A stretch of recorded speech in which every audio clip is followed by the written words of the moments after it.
जय हिंद दोस्तों, कैसे हैं आप सभी। आशा करता हूं बहुत ही अच्छे होंगे। इस वीडियो में हम आपके लिए लेकर आए टॉप साइंस क्वेश्चन। ये ऐसे क्वेश्चन है जो बार बार एग्जाम में पूछते हैं, तो किसी भी एग्जाम की तैयारी कर रहे हैं जहां पर साइंस पूछा जाता है, यह सेट आपके लिए महत्वपूर्ण रहेगा। यहां आपको ऐसे क्वेश्चंस मिलेंगे जो आपके एग्जाम में सीधे सीधे छपेंगे। तो चलिए वीडियो की शुरुआत करते हैं। और हाँ, वीडियो के अंत में फीडबैक जरूर दीजिएगा, बताइएगा 20 में से आपके कितने क्वेश्चन सही हैं। चलिए देखते हैं पहला क्वेश्चन क्या पूछा है आपसे। पहला क्वेश्चन जो पूछा है वह पूछा है राशि के मापन और उसकी इकाई का कौन सा युग्म सम्मिलित नहीं है। आपसे पूछा है कि राशि के मापन और उसकी इकाई का कौन सा युग्म सम्मिलित नहीं है। बताइए राइट आंसर क्या हो जाएगा। राइट आंसर कमेंट बॉक्स में लिख दीजिए, राइट आंसर बता दीजिए। तो तापमान का मापन जो करते हैं केल्विन में, एकदम सही। द्रव्यमान का मापन जो करते हैं किलोग्राम में, या भी सही है। दाब का जो मात्रक है वो पास्कल है, या भी सही है। वजन घन मीटर दिया हुआ, तो यह गलत विकल्प हो जाएगा। तो इस प्रश्न का जो राइट आंसर हो जाएगा वो हो जाएगा ऑप्शन डी। ऑप्शन डी इस प्रश्न का राइट आंसर हो जाएगा। तापमान केल्विन, एसआई इकाई केल्विन है। द्रव्यमान का एसआई इकाई किलोग्राम है। दाब का जो है, दाब का होता है पास्कल होता है। एक पास्कल बराबर 1 न्यूटन मीटर स्क्वायर दाब की एसआई इकाई है। वजन बल है, इसकी एसआई इकाई न्यूटन है, जबकि घन मीटर आयतन की इकाई होती है। अब चलते हैं अगले प्रश्न को देखते हैं। अगला प्रश्न क्या पूछा है आपसे। अगला प्रश्न जो पूछा है वह पूछा है डोलोमाइट किसका एक अयस्क है। आपसे पूछा है कि डोलोमाइट जो है किसका एक अयस्क है। बताइए राइट आंसर क्या हो जाएगा। राइट आंसर कमेंट बॉक्स में लिख दीजिए, बताइए इस प्रश्न का राइट आंसर क्या हो जाएगा। तो राइट आंसर जो हो जाएगा वो हो जाएगा ऑप्शन ए मैग्नीशियम। मैग्नीशियम इस प्रश्न का राइट आंसर हो जाएगा। डोलोमाइट का रासायनिक सूत्र क्या होता है। तो डोलोमाइट का रासायनिक सूत्र जो होता है CaMgCO CO3 का होल ट्वाइस होता है, या होता है डोलोमाइट का रासायनिक सूत्र होता है, या कैल्शियम कार्बोनेट और मैग्नीशियम कार्बोनेट का मिश्रण है। इसका प्रमुख उपयोग मैग्नीशियम धातु निकालने में, सीमेंट उद्योग और निर्माण कार्यों में धातुक्रम में फ्लश के रूप में। बाकी विकल्पों की बात करें तो पोटेशियम इसका प्रमुख एस्क कार्नालाइट सिल्वाइट होता है KCl। एल्युमिनियम इसका प्रमुख एस्क बॉक्साइट होता है, और सोडियम इसके एस्कों में रॉक साल्ट और सोडा एस शामिल हैं। अब चलते हैं अगले प्रश्न को देखते हैं। अगला प्रश्न क्या पूछा है आपसे। अगला प्रश्न जो पूछा है वह पूछा है मनुष्य के शरीर में यूरिन का पीला रंग किससे होता है। आपसे पूछा है कि मनुष्य के शरीर में जो यूरिन होता है उसका पीला रंग किससे कारण होता है, ये आपसे पूछा है। बताइए इसका राइट आंसर क्या हो जाएगा। राइट आंसर कमेंट बॉक्स में लिख दीजिए, बताइए क्या हो जाएगा। तो इस प्रश्न का जो राइट आंसर हो जाएगा वो हो जाएगा ऑप्शन सी यूरोक्रोम। इस प्रश्न का राइट आंसर हो जाएगा ऑप्शन सी। इस प्रश्न का राइट आंसर हो जाएगा यूरोक्रोम। हीमोग्लोबिन के टूटने पर बनने वाली बिलीरुबिन से एक जटिल जैव रासायनिक प्रक्रिया में उत्पन्न होता है, या एक घुलनशील पिगमेंट होता है जो पीलापन देता है। शरीर में यह नाइट्रोजन अपशिष्ट पदार्थों के निष्कासन के समय मूत्र में आता है। अब चलते हैं अगले प्रश्न की ओर, देखते हैं अगला प्रश्न क्या पूछा है आपसे। अगला प्रश्न जो पूछा है वह पूछा है मानव शरीर की सबसे बड़ी हड्डी कौन सी है। आपसे पूछा है कि मानव शरीर की सबसे बड़ी हड्डी कौन सी है। बताइए राइट आंसर क्या हो जाएगा। राइट आंसर कमेंट बॉक्स में लिख दीजिए, बता दीजिए क्या हो जाएगा। तो इस प्रश्न का जो राइट आंसर हो जाएगा वो हो जाएगा ऑप्शन ए फीमर। इस प्रश्न का राइट आंसर हो जाएगा ऑप्शन ए। इस प्रश्न का राइट आंसर हो जाएगा फीमर, जिसे जांग की हड्डी भी कहते हैं। मानव शरीर की सबसे लंबी और सबसे मजबूत हड्डी है, या जांग में स्थित होती है और हिप जोड़ से लेकर घुटने तक फैली होती है। मानव शरीर में कुल हड्डियां कितनी होती हैं, या भी एग्जाम में क्वेश्चन पूछता है। तो मानव शरीर में कुल हड्डियों की संख्या जो है 206 है। 206 मानव शरीर में कुल हड्डियों की संख्या है। नवजात शिशुओं में हड्डियां लगभग 305 होती हैं। सबसे बड़ी हड्डी कौन सी। तो सबसे बड़ी हड्डी जो होती है फीमर हड्डी है, जांग की हड्डी है। सबसे छोटी हड्डी ध्यान रखिए, सबसे छोटी हड्डी जो स्टपीज होती है जो कान में होती है। सबसे मजबूत हड्डी फीमर ही होती है, जांग की हड्डी। सबसे लंबी हड्डी भी फीमर ही होती है। अब चलते हैं अगले प्रश्न को देखते हैं। अगला प्रश्न क्या पूछा है आपसे। अगला प्रश्न जो पूछा है वह पूछा है डीएनए में उपलब्ध कौन सा योग अमीनो अम्ल से नहीं बनता है। आपसे पूछा कि डीएनए में उपलब्ध कौन सा योग जो है अमीनो अम्ल से नहीं बनता है। बताइए राइट आंसर क्या हो जाएगा। तो एडेनिन, गुआनिन, साइटोसिन, ये तीनों जो बनते हैं अमीनो अम्ल से बनते हैं। मतलब टायरोसिन जो दिया हुआ या गलत विकल्प हो जाएगा। तो ऑप्शन डी इस प्रश्न का राइट आंसर हो जाएगा। एडेनिन, गुआनिन, साइटोसिन ये सभी नाइट्रोजन बेस हैं जो डीएनए की संरचना में पाई जाती है। प्यूरिन और पायरिमिडीन वर्ग के यौगिक हैं। ये बेस अमीनो अम्ल से नहीं बनते बल्कि नाइट्रोजन युक्त हाइड्रोक्लोरिक यौगिक से बनते हैं। जबकि टायरोसिन एक अमीनो अम्ल है जो प्रोटीन संश्लेषण में काम आता है, लेकिन यह डीएनए का हिस्सा नहीं होता है।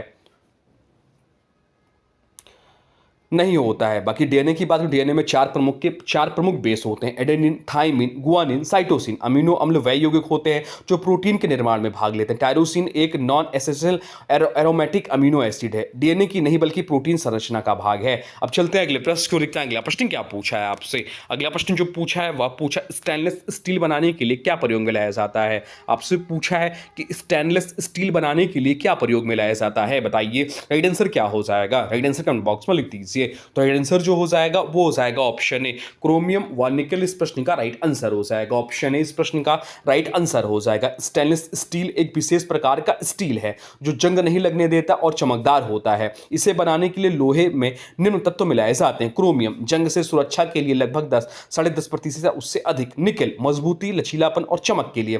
क्रोमियम स्टेनलेस स्टील को जंग प्रतिरोधक बनाता है जबकि निकल संरचना को मजबूत करता है। अब चलते हैं अगले प्रश्न की ओर, देखते हैं अगला प्रश्न क्या पूछा है आपसे। अगला प्रश्न जो पूछा है वह पूछा है कार की पीछे आने वाले यातायात को देखने के लिए निम्नलिखित प्रकार के दर्पण में किसका उपयोग होता है। आपसे पूछा है कार की पीछे आने वाले यातायात को देखने के लिए निम्नलिखित प्रकार के दर्पण में किसका उपयोग होता है, बताइए। राइट आंसर क्या हो जाएगा? राइट आंसर हो जाएगा ऑप्शन ए, उत्तल दर्पण का। ऑप्शन ए इस प्रश्न का राइट आंसर हो जाएगा उत्तल दर्पण का। उत्तल दर्पण का उपयोग वाहन के पीछे का दृश्य देखने के लिए किया जाता है, जैसे कि कार के साइड मिरर में। यह दर्पण विस्तृत क्षेत्र प्रदान करता है ताकि जिससे चालक को अधिक क्षेत्र दिखाई देता है। इसमें बनी छवि आभासी, सीधी और छोटी होती है, लेकिन यह देखने के लिए उपयुक्त होती है। अब चलते हैं अगले प्रश्न को देखते हैं। अगला प्रश्न क्या पूछा है आपसे? अगला प्रश्न जो पूछा है वह पूछा निम्नलिखित में से किस विकल्प को हास्य गैस कहा जाता है। आपसे पूछा है कि निम्नलिखित में से किस विकल्प को हास्य गैस यानी कि लाफिंग गैस कहा जाता है, बताइए। राइट आंसर क्या हो जाएगा? तो राइट आंसर जो हो जाएगा वो हो जाएगा ऑप्शन सी, N2O इस प्रश्न का राइट आंसर हो जाएगा। N2O यानी कि नाइट्रस ऑक्साइड को आमतौर पर हास्य गैस कहा जाता है। यह एक रंगहीन मीठी गंध वाली गैस है जो सांस लेने पर कुछ समय के लिए हंसी जैसा प्रभाव उत्पन्न करती है और व्यक्ति को अवचेतन कर सकती है। इसका प्रयोग या गैस दंत चिकित्सा और सर्जरी में हल्के एनेस्थीसिया के रूप में प्रयोग की जाती है। अब चलते हैं अगले प्रश्न की ओर, देखते हैं अगला प्रश्न क्या पूछा है आपसे। अगला प्रश्न जो पूछा है वह पूछा एक निश्चित स्तर से ऊपर किसी विमान की ऊंचाई को मापने के लिए किस वैज्ञानिक उपकरण का उपयोग किया जाता है। आपसे पूछे कि एक निश्चित स्तर से ऊपर किसी विमान की ऊंचाई को मापने के लिए किस वैज्ञानिक उपकरण का उपयोग किया जाता है, बताइए। राइट आंसर क्या हो जाएगा? राइट आंसर जो हो जाएगा वो हो जाएगा ऑप्शन है अल्टीमीटर इस प्रश्न का राइट आंसर हो जाएगा। ऑप्शन इस प्रश्न का राइट आंसर हो जाएगा अल्टीमीटर। यह उपकरण किसी विमान या वस्तु की ऊंचाई मापने के लिए प्रयोग होता है। यह मुख्यतः वायुदाब पर आधारित होता है। ऊंचाई बढ़ने पर वायुदाब घटता है, इसी सिद्धांत से ऊंचाई का मापन किया जाता है। पायलट विमान उड़ाते समय ऊंचाई मापने के लिए अल्टीमीटर का उपयोग करते हैं। बाकी विकल्पों की बात करें तो वाट मीटर या जल की गहराई मापने के लिए प्रयोग होता है। बैरोमीटर या वायुमंडलीय दाब मापने के लिए प्रयोग होता है, ऊंचाई सीधे नहीं। अब चलते हैं अगले प्रश्न की ओर, देखते हैं अगला प्रश्न क्या पूछा है आपसे। अगला प्रश्न जो पूछा है वह पूछा है आवृत्ति का एसआई मात्रक क्या है। आपसे पूछा है कि आवृत्ति का एसआई मात्रक क्या है, बताइए। राइट आंसर क्या हो जाएगा? राइट आंसर कमेंट बॉक्स में लिख दीजिए। तो इसका जो राइट आंसर हो जाएगा वो हो जाएगा ऑप्शन बी, हर्ट्ज इस प्रश्न का राइट आंसर हो जाएगा। ऑप्शन बी इस प्रश्न का राइट आंसर हो जाएगा हर्ट्ज। आवृत्ति प्रति सेकंड किसी घटना या तरंग के दोहराव की संख्या है। एसआई इकाई क्या है? तो हर्ट्ज है। एक हर्ट्ज बराबर प्रति सेकंड एक चक्र। उदाहरण के तौर पर यदि कोई तरंग 50 बार प्रति सेकंड दोहराती तो इसकी आवृत्ति 50 हर्ट्ज होगी। भारत की एसी बिजली सप्लाई की आवृत्ति 50 हर्ट्ज होती है। बाकी विकल्पों की बात करें तो वोल्ट जो है या विद्युत विभवांतर की इकाई है, ओम विद्युत प्रतिरोध की इकाई है और जूल ऊर्जा कार्य की इकाई है। अब चलते हैं अगले प्रश्न की ओर, देखना है अगला प्रश्न क्या पूछा है। आप प्रश्न जो पूछा है वह पूछा है प्लास्टर ऑफ पेरिस का रासायनिक नाम क्या है। आपसे पूछा कि प्लास्टर ऑफ पेरिस का रासायनिक नाम क्या है, बताइए। राइट आंसर क्या हो जाएगा? तो राइट आंसर जो हो जाएगा वो हो जाएगा option A, calcium sulphate hemihydrate इस प्रश्न का राइट आंसर हो जाएगा। प्लास्टर ऑफ पेरिस का रासायनिक नाम कैल्शियम सल्फेट हेमीहाइड्रेट है। इसका सूत्र जो होता है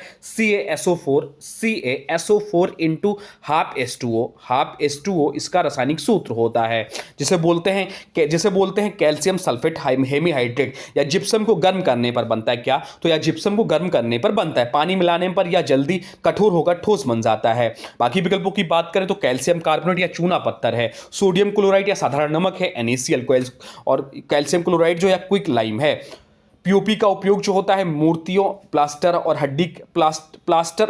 और हड्डी के प्लास्टर बनाने में होता है। इसका रासायनिक सूत्र होता है CaSO4 into half H2O। Gypsum का सूत्र क्या है? तो सिर्फ जिप्सम का सूत्र जो है CaSO4 इंटू 2H2O होता है, यह भी ध्यान रखिएगा। अब चलते हैं अगले प्रश्न को देखते हैं। अगला प्रश्न क्या पूछा है आपसे? अगला प्रश्न जो पूछा है वह पूछा निम्नलिखित में से किसमें झिल्ली का अभाव होता है? आपसे पूछा है कि निम्नलिखित में से किसमें झिल्ली का अभाव होता है, बताइए राइट आंसर क्या हो जाएगा? राइट आंसर कमेंट बॉक्स में लिख दीजिए। तो इस प्रश्न का जो राइट आंसर हो जाएगा वो हो जाएगा, बताइए क्या हो जाएगा? किसमें जो है झिल्ली का अभाव होता है, यह आपसे पूछा है, बताइए राइट आंसर क्या हो जाएगा? राइट आंसर आप लोग कमेंट बॉक्स में लिख दीजिए।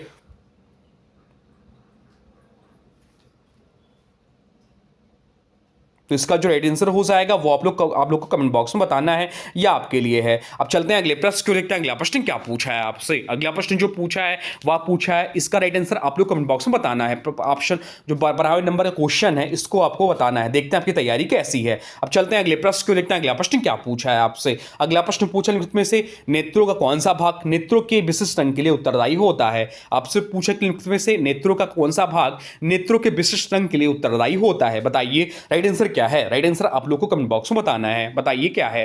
तो राइट आंसर जो हो जाएगा वो हो जाएगा ऑप्शन बी, आइरिस इस प्रश्न का राइट आंसर हो जाएगा, जिसे बोलते हैं परितारिका। आइरिस आंख का वह भाग है जिसमें पिगमेंट यानी कि रंजक मौजूद होते हैं, या पिगमेंट आंखों का रंग निर्धारित करता है, जैसे भूरा, नीला, हरा आदि, या पुतली के आकार को नियंत्रित करता है और आंख में प्रवेश करने वाली प्रकाश की मात्रा को नियंत्रित करता है। अब चलते हैं अगले प्रश्न को देखते हैं। अगला प्रश्न क्या पूछा है आपसे? अगला प्रश्न जो पूछा है वह पूछा है निम्नलिखित में से कौन सा जल जनित रोग है? आपसे पूछा है कि निम्नलिखित में से कौन सा जल जनित रोग है, बताइए राइट आंसर क्या हो जाएगा? राइट आंसर आप लोग कमेंट बॉक्स में बता दीजिए। तो इस प्रश्न का राइट आंसर जो हो जाएगा वो हो जाएगा ऑप्शन बी, टाइफाइड। या इंपॉर्टेंट मार्क कर लीजिए, प्रश्न बहुत इंपॉर्टेंट प्रश्न है। टाइफाइड एक जल जनित संक्रमण है जो साल्मोनेला टाइफी, किससे? तो साल्मोनेला टाइफी नामक बैक्टीरिया से होता है, या प्रदूषित जल या भोजन के सेवन से फैलता है। इसके प्रमुख लक्षण हैं तेज बुखार, पेट दर्द, दस्त या कब्ज, कमजोरी आदि। इससे बचने के लिए स्वच्छ पानी का सेवन और अच्छी सफाई आवश्यक है। टाइफाइड के जांच के लिए कौन सा टेस्ट किया जाता है? तो टाइफाइड की जांच के लिए प्रमुख टेस्ट जो होता है बिडाल टेस्ट होता है। अन्य विकल्पों की बात करें तो मलेरिया या मच्छरों के काटने से फैलता है, जल जनित नहीं है। खसरा या एक वायरल रोग है जो हवा के माध्यम से फैलता है। चिकन पॉक्स या भी एक वायरल रोग है जो संक्रमित व्यक्ति के संपर्क में से फैलता है। अब चलते हैं अगले प्रश्न को देखते हैं। अगला प्रश्न क्या पूछा है आपसे? अगला प्रश्न पूछा है पौधों में पत्तियों की सतह पर मौजूद छोटे छोटे छिद्रों का नाम बताइए। आपसे पूछा है कि पौधों में पत्तियों की सतह पर मौजूद छोटे छोटे छिद्रों का नाम बताइए, राइट आंसर क्या हो जाएगा? राइट आंसर कमेंट बॉक्स में लिख दीजिए। तो राइट आंसर जो हो जाएगा वो हो जाएगा ऑप्शन ए, स्टोमेटा इस प्रश्न का राइट आंसर हो जाएगा। स्टोमेटा पौधों की पत्तियों की निचली सतह पर पाए जाने वाले सूक्ष्म छिद्र होते हैं। इन छिद्रों के माध्यम से गैसों का आदान प्रदान जैसे CO2 और O2 और जलवाष्प का निष्कासन होता है। हर स्टोमेटा के दो और रक्षक कोशिकाएं होती हैं जो उनके खुलने और बंद होने को नियंत्रित करती हैं। अब चलते हैं अगले प्रश्न को देखते हैं। अगला प्रश्न क्या पूछा है आपसे? अगला प्रश्न जो पूछा है वह पूछा है एड्स किसके कारण होता है? आपसे पूछा कि एड्स जो है किसके कारण होता है, या भी इंपॉर्टेंट मार्क कर लीजिए क्वेश्चन। इससे जो एक्स्ट्रा फैक्ट्स बताऊंगा बहुत ज़्यादा इंपॉर्टेंट रहेगा। एड्स इसका फुल फॉर्म ही ध्यान रखिए। एड्स का फुल फॉर्म होता है एक्वायर्ड इम्यूनोडिफिशियेंसी सिंड्रोम। यह एक सिंड्रोम यानी कि लक्षणों का समूह है जो एक विशेष विषाणु यानी कि वायरस के कारण होता है, जिसका नाम है HIV। HIV का फुल फॉर्म भी ध्यान रखिए, ह्यूमन इम्यूनोडिफिशियेंसी वायरस। HIV क्या करता है? तो यह मानव शरीर की प्रतिरक्षा प्रणाली को कमजोर कर देता है। इसी कारण शरीर सामान्य संक्रमणों और बीमारियों से लड़ नहीं पाता है। HIV एड्स की जांच के लिए प्रमुख टेस्ट कौन सा? एलिसा टेस्ट होता है, जिसका फुल फॉर्म होता है एंजाइम लिंक्ड इम्यूनोसोर्बेंट्स, ऐसे एलिसा टेस्ट होता है HIV या एड्स की जांच के लिए। सबसे सामान्य और प्राथमिक जांच है। HIV एंटीबॉडी की उपस्थिति की जांच करता है। एड्स दिवस का मनाया जाता है, तो एड्स दिवस जो मनाया जाता है 1 दिसंबर को विश्व एड्स दिवस या एड्स दिवस मनाया जाता है। अब चलते हैं अगले प्रश्न को देखते हैं। अगला प्रश्न क्या पूछा है आपसे? अगला प्रश्न जो पूछा है वह पूछा 1 हार्स पावर किसके बराबर होता है? आपसे पूछा कि 1 हार्स पावर जो है किसके बराबर होता है, बताइए राइट आंसर क्या हो जाएगा? तो राइट आंसर जो हो जाएगा वो हो जाएगा ऑप्शन ए, 746 वाट के। ऑप्शन ए इस प्रश्न का राइट आंसर हो जाएगा। 1 हार्स पावर बराबर क्या होता है? तो 746 वाट होता है। इसे सबसे पहले जेम्स वाट ने परिभाषित किया था ताकि स्टीम इंजन की शक्ति की तुलना घोड़ों से की जा सके।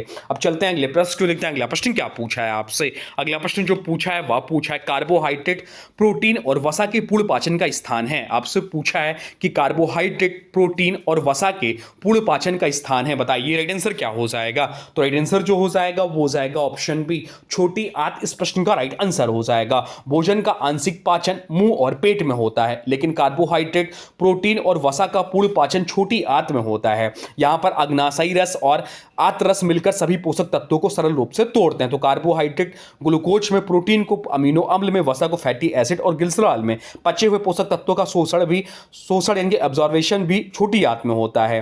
अब चलते हैं अगले प्रश्न को देखते हैं। अगला प्रश्न क्या पूछा है आपसे। अगला प्रश्न जो पूछा है वह पूछा है, निम्नलिखित में से किस रासायनिक यौगिकों को संगमरमर के रूप में जाना जाता है। आपसे पूछा है कि निम्नलिखित में से किस रासायनिक यौगिकों को संगमरमर के रूप में जाना जाता है। बताइए राइट आंसर क्या हो जाएगा। राइट आंसर कमेंट बॉक्स में लिख दीजिए। तो राइट आंसर जो हो जाएगा वो हो जाएगा ऑप्शन ए, कैल्शियम कार्बोनेट इस प्रश्न का राइट आंसर हो जाएगा। कैल्शियम कार्बोनेट जिसका रासायनिक सूत्र होता है CaCO3। CaCO3 संगमरमर मुख्यतः कैल्शियम कार्बोनेट से बना होता है। यह चूना पत्थर का कायांतरित रूप है। संगमरमर का उपयोग भवन निर्माण, मूर्तिकला और सजावट में व्यापक रूप से होता है। सफेद संगमरमर में शुद्ध CaCO3 पाया जाता है, जबकि रंगीन संगमरमर में अशुद्धियां होती हैं। बाकी विकल्पों की बात करें, option B calcium oxide CaSCO3 का होल ट्वाइस, यह जल में घुलनशील होता है, ठोस रूप से संगमरमर नहीं बनता। अब चलते हैं अगले प्रश्न को देखते हैं। अगला प्रश्न क्या पूछा है, जो कि आज का अंतिम प्रश्न है। आपसे पूछा है कि पुष्प का निम्नलिखित में से कौन सा भाग निषेचन के बाद फल में विकसित होता है। आपसे पूछा है कि पुष्प का निम्नलिखित में से कौन सा भाग निषेचन के बाद फल में विकसित होता है। बताइए राइट आंसर क्या हो जाएगा। तो राइट आंसर जो हो जाएगा वो हो जाएगा ऑप्शन बी, अंडाशय इस प्रश्न का राइट आंसर हो जाएगा। ऑप्शन बी इस प्रश्न का राइट आंसर हो जाएगा। पुष्प में निषेचन के बाद अंडाशय का विकास फल में होता है, वहीं अंडाशय के अंदर स्थित बीजांड का विकास बीज में होता है। पंखुड़ियां और अन्य पुष्पदल निषेचन के बाद सामान्यतः झड़ जाते हैं। अतः फल जो है अंडाशय का परिपक्व रूप बीज और बीजांड का परिपक्व रूप होता है, और जो बीज जो है बीजांड का परिपक्व रूप होता है। बाकी विकल्पों की बात करें तो स्त्री केसर या पुष्प का पूरा स्त्री प्रजनन अंग है, फल में नहीं बदलता। स्त्री केसर की बात करें तो यह पुष्प का पूरा स्त्री प्रजनन अंग है, फल में नहीं बदलता।